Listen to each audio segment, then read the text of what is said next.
मनसे अध्यक्ष राज ठाकरे उद्या ठाणे दौऱ्यावर असणार आहेत। आगामी महापालिका निवडणुकीच्या तोंडावर हा ठाणे दौरा आयोजित करण्यात आलेला आहे।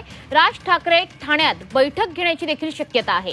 ठाण्यातील कार्यकर्त्यांना राज ठाकरे नेमका काय कानमंत्र देत आहेत हे बघणं गरजेचं आहे। आपले प्रतिनिधी शुभम कोळी सध्या आपल्या सोबत जोडले गेलेले आहेत। शुभम, कसा असणार आहे राज ठाकरे यांचा ठाणे दौरा आणि ठाण्यामध्ये राज ठाकरे यांच्या बैठकांचं महत्त्व नेमकं कसं आहे?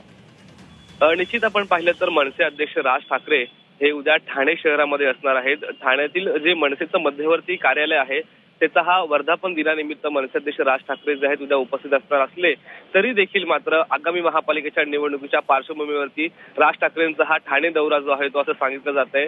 त्याचबरोबर पण पाहिलं तर जे दोन्ही ठाकरे बंधू आहेत त्यांच्या एकत्र येण्याच्या देखील चर्चा ज्या आहेत सुरू आहेत त्याबाबत असतील किंवा आगामी महापालिका निवडणुकीच्या पार्श्वभूमीवरती असतील मनसे अध्यक्ष राज ठाकरे हे नेमके आता कार्यकर्त्यांना काय कानमंत्र देतात याच्याकडे सर्वांचं लक्ष लागलेलं आहे। त्याचबरोबर विभाग प्रमुख असतील, शाखा प्रमुख असतील यांना देखील तयार जे आहेत राहायला सांगितलेलं आहे। त्यामुळे आता कंबर नेमकं आता मनसे आगामी महापालिका निवडणुकीच्या पार्श्वभूमीवरती कसं कसतंय आणि त्याचबरोबर राज ठाकरे यांचा हा महत्त्वपूर्ण दौरा आगामी महापालिकेच्या निवडणुकीच्या पार्श्वभूमीवरती कसा ठरतोय हे देखील फार तितकंच महत्त्वाचं असणार आहे। त्याचबरोबर मागच्या वेळेस जेव्हा राज ठाकरे ठाणे दौऱ्यावर होते तेव्हा जे ठाण्यातील रेस्ट हाऊस आहे त्या ठिकाणी महत्त्वपूर्ण काही बैठका देखील पार पडल्या होत्या। तशाच प्रकारच्या काही बैठका ज्या आहेत यांना देखील पार पडण्याची शक्यता जी आहे ती वर्तवली जाते।